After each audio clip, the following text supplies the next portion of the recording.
Absolutely. So we just start meeting. Yeah, Oh, we're live now. yeah, well, Well, everyone, hello everyone. And I'm excited to be at the Women Economic Forum in Bangalore. The amazing thing about social media and is that the world is a global village. So I'm Nigerian, living in Texas, dual citizenship, but I'm bringing you this broadcast all the way from my home. So it's amazing the opportunities that come with live streaming. So along with my panelists, we will be speaking on breaking stereotypes, seeing how women can lead in supporting roles but shine in leadership. That's a very interesting topic because for me, it drives home. But let me introduce myself first. My name is Eden Eonwuka. I'm a lead consultant with A Woman and Heart Coaching. And basically, what we do is to realign women, to help women find themselves again in the areas of purpose rediscovery, to know who they really are and why they are here. Then, in relationship alignment, because I personally believe that relationships are the soul of life. So if your relationships are aligned, you thrive better. And in the area of emotional healing, so true. we are all in need of some sort of healing from childhood trauma and all these stereotypes. So that's what we do at A Woman and a Half Coaching. And I'm also a small business consultant with Bank of America. So today I'll be sharing on breaking stereotypes. But this is not a theory to me because I'm a mom of three girls. So guess what? I am very, very invested in breaking stereotype because I'm raising my 7-year-old daughter and my set of twins who turned 4 this year to know that they are called to leadership.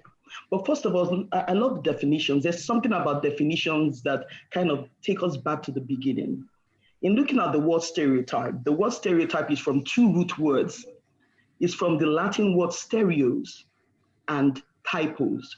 And stereos is just a Latin word that means solid, something that is rigid, something that is very, very cast in stone almost. And typos means solid mindset. So when we look at stereotypes, the word stereotype simply means a formed opinion, something that has been cast in stone, an generalized idea.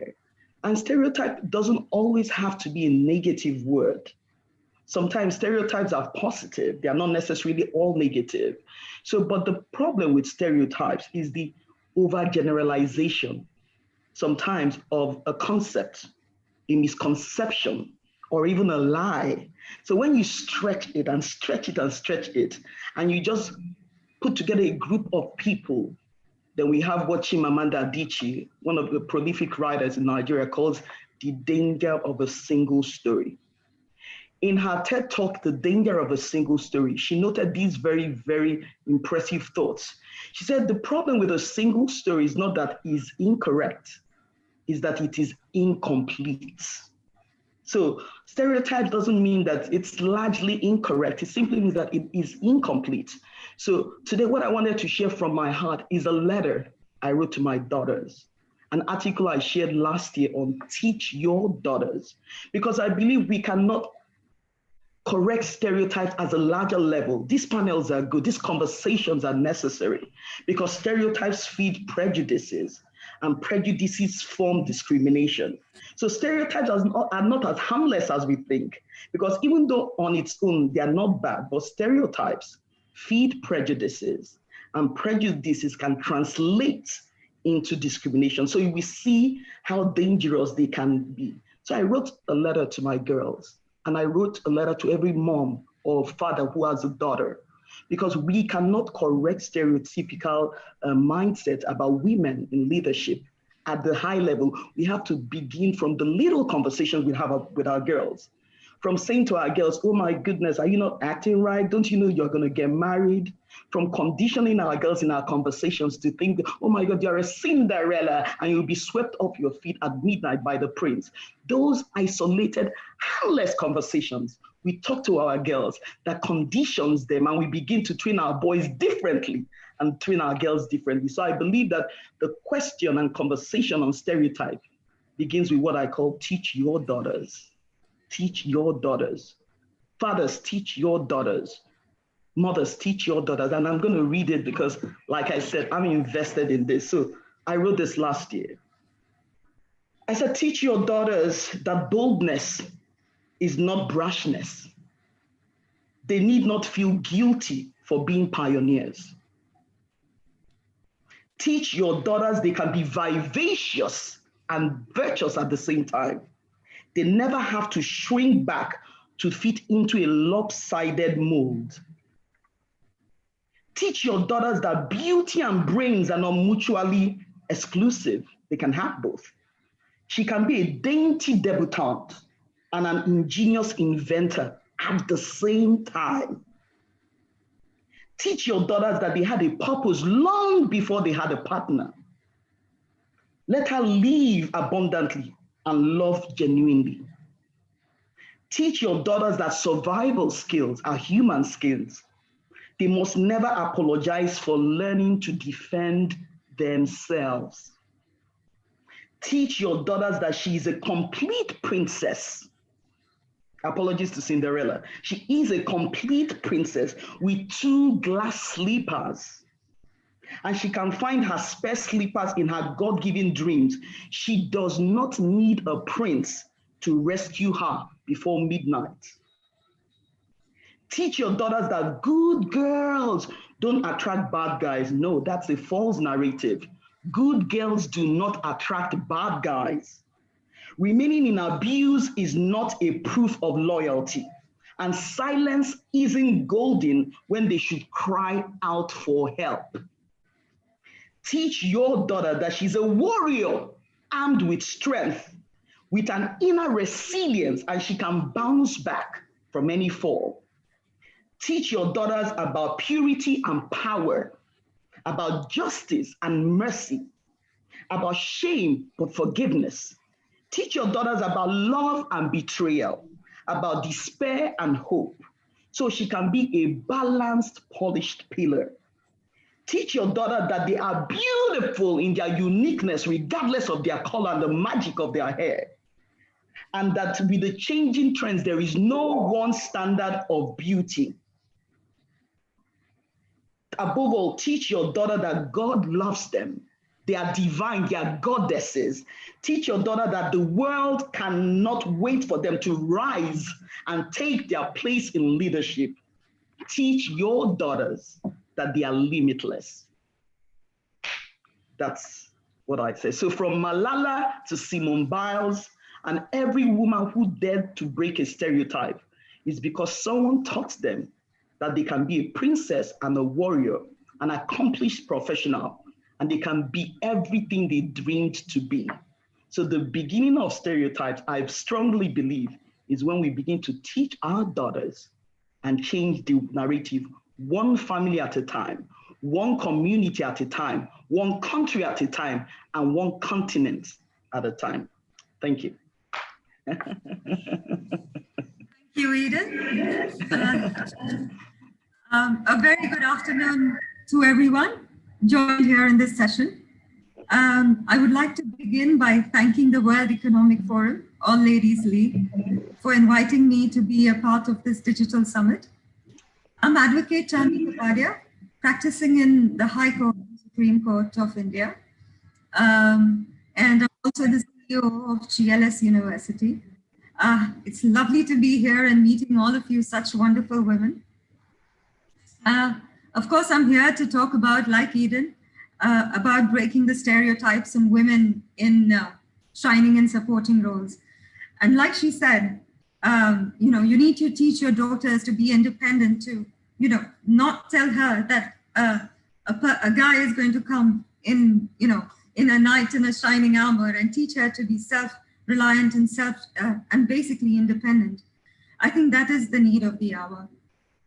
So we'll start with taking that point in mind, and which I completely resonate and believe in. Women, amazingly stunning, so divine, alluring, angelic, and graceful. Creatures God created, took time to create. So I think if God has taken so much time to create us, why do we just let ourselves be bogged down? Like again, I would take Eden's example again of her daughters. That touched me so much because I have a daughter myself, and of course, I want her to be as independent as possible. So completely understand. I think everything about us is mesmerizing. Our laugh, our smile. It can stop people dead in their tracks if we want them, if we wanted to. Um, and of course, maybe that's why the game of chess in the 6th century AD has woman as the most powerful, as the queen, as the, I beg your pardon, queen as the most powerful chess piece. Just like the way a woman can travel across and far beyond our expectations. So who is a woman? Well, scientifically speaking, female, where Phi is the abbreviative term for iron in the element chart. So basically, we are males added with greater strength and flexibility. Women have always been shining in their supporting roles, be it a supporting role of a mother, a wife, a daughter, a sister. A woman is a natural multitasker. We often have to fit in 48 hours of work just in 24 hours with everything, you know, being at work, being at home, being a mother, being a wife, everything. Yet, I think we are pretty well organized and efficient at whatever we do. I think, well, I always say this to the people around me, that if Lehman Brothers were Lehman sisters, we would not have had the US, the New York fiasco. And we would not have had to face such a huge financial crisis. Women have always been very successful leaders. History has given us women who has not paid heed to the naysayers, and they've broken barriers, reaching new heights. For Indira Gandhi in India, Margaret Thatcher in the UK, Rani Lakshmibai, all of these have been exemplary women who have either led an army or a whole country. In October 2017, when Jacinda Ardern, the Prime Minister of New Zealand, she proved it all, that women can have it all. She did not have to choose between her career and family. While she was pregnant, she was negotiating coalition deals, campaigning, winning an election, and running a country.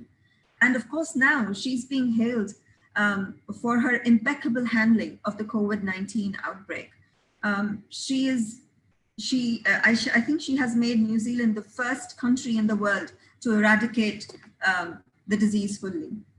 Another fine example is the Prime Minister of Finland, Sanna Marin. She's just 34 years of age and she's leading the whole country. What a leader. Of course, we've seen a prominent corporate leader as well, Indra Nooyi, who's just stepped down as the CEO of PepsiCo. But she led the giant for 24 years. And she's a living testament to what women can achieve. She correctly said, an important attribute of success is to be yourself. Never hide what makes you, you. Some of the stereotypes I'll talk about: women don't know how to drive, aren't good at math, and definitely cannot play a sport. They're also talkative, with a fondness of gossiping, and of course, shopping. Well, these are just everyday pre-notions and stereotypes that still we have to deal with. Well, I would say that these are just misconceptions created by men who want to assert their dominance. Well, of course, women are good at math. Haven't they heard of Shakuntala Devi? And women are great at sports. Steffi Graf, my favorite sports person, former tennis player. What about her Grand Slam wins and her Olympic win? And shopping? Well, if we have the money, why not? And we don't need men to pay for our shopping. We can have all the fun we want. And we spend so much time just working, whether it's at home or outside. I think we should be spending more time enjoying ourselves and celebrating the smallest of our achievements and living on our terms. We have to remember that it's never easy to challenge old traditions. Society doesn't change if we don't change ourselves first. Behind every successful man, there is a woman. But I say that behind every successful man is a woman who keeps out of his way. Because trust me, if we decided to do the same thing as the man, we would be better than him. Gone are the days when women were stereotyped in gender-defined roles, such as teachers, nurses, and housekeepers. We now see women as many roles as we need to, from security guards to cab drivers to stand-up comedians and scientists. Women have taken charge at each and every field of the society. It's still at a slow pace than we would like it to be. However, the society is coming to terms with women that they can be much more than just caregivers. Stanley Baldwin said, and I quote, "I would rather trust a woman's instinct than a man's reason." And truly said, women are excellent trust builders, have great instincts, possess soft skills. We have great leadership abilities with good communication. And these skills are the ones that help businesses grow from scratch and accomplish success. Oprah Winfrey said, "A mentor is someone who allows you to see the hope inside yourself." Some of the most successful women in the world today may be building business empires, perhaps earning distinguished mentors, but frankly speaking, it's not their superior title or their fancy Fendi bag that distinguishes them. They are boundary pushers, game changers. If we are lucky enough, we can count them as friends. But more aptly, we call them our mentors. Women are brilliant mentors. In fact, a child's first mentor in his life is his mother.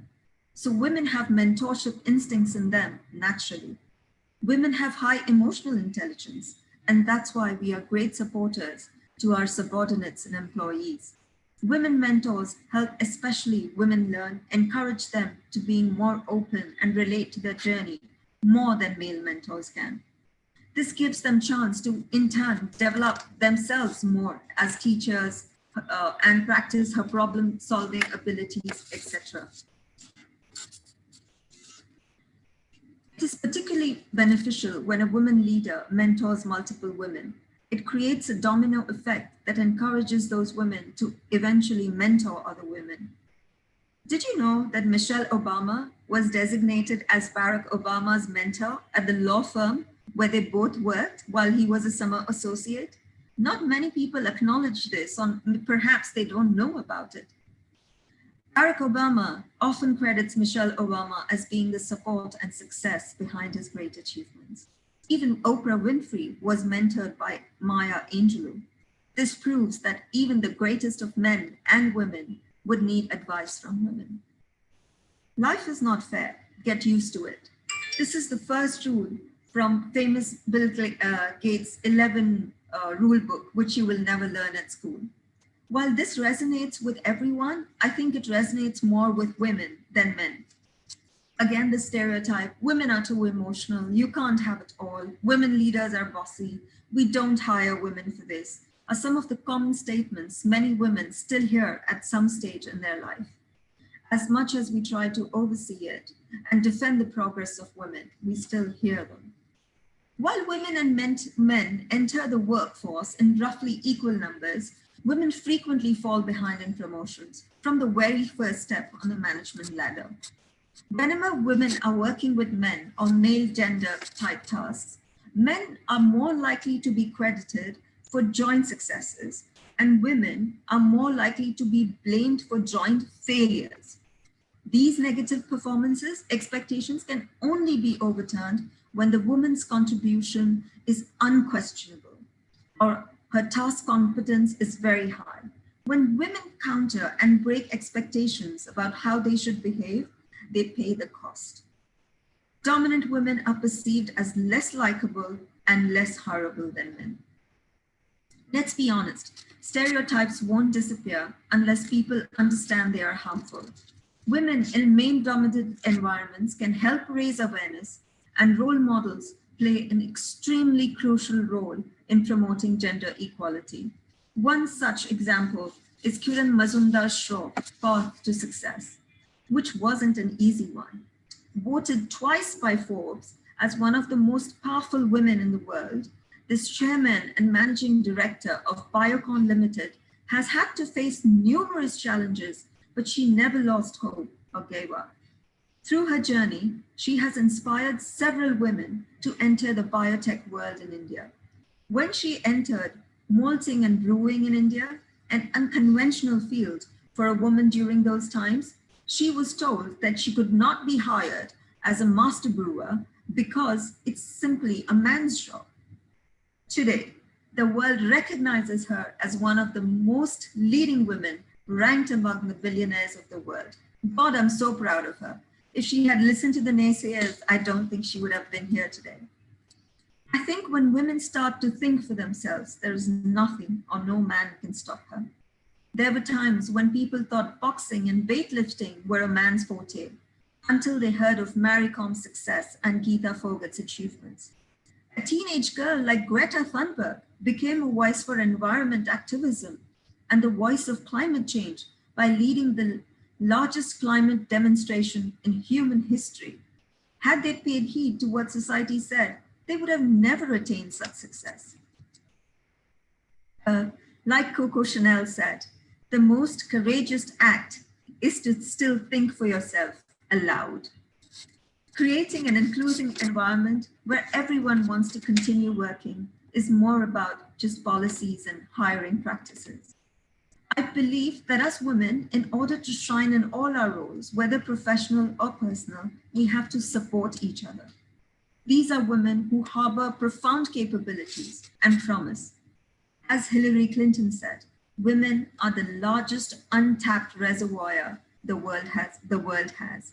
So the sooner we recognize their talents and the sooner we get these women together, the sooner the world will be a better place to live in. If we can mentor one, the one can mentor two, two can mentor five, then it would be a roar across the board, making it clear that not only are we here to stay, we are here to lead. Like Hillary Clinton said, again, I'm in awe of her. I mean, come on, she has been the only candidate in history, woman candidate, who has fought an election. Fortunately, she did not win, but that's a different story. So I'll quote her again: take criticism seriously, but not personally. Women climbing up the ladder of success will face numerous obstacles and criticism at each step. But remember, it is imperative of her to speak her mind and do what is best. Women need to stop doubting themselves. Doubt is a killer for action. And if doubt is in your mind, it will be in other people's mind. Don't question yourself. Just like Maya Angelou said, each time a woman stands up for herself, she stands up for all women. As in the end, in order to work and lead, it is important to make your voice heard. It's 2020. Yes, I don't think any of us will ever forget this year for all the wrong reasons. It hasn't been a great year, and I wish I could fast forward it to 2021 and make the pandemic go away.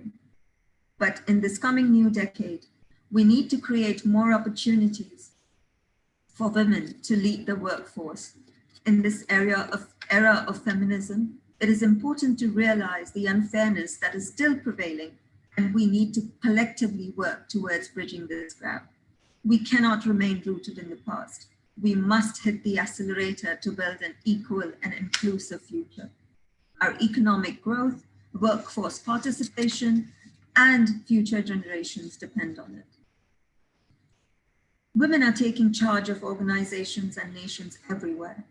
It is true that if more women were in leadership roles, people would stop assuming that women should not be in these leadership roles. So my advice would be, keep walking. We're there in the middle of the tunnel, and the light at the end of the tunnel is not far away. At this juncture, I would like to end this session by reciting a couple of lines from Rupert Brooke's poem. There's wisdom in women, of more than they have known, and thoughts so blowing through them are wiser than their own. With that, I conclude. Thanks for joining and being such a good audience. Have a great day.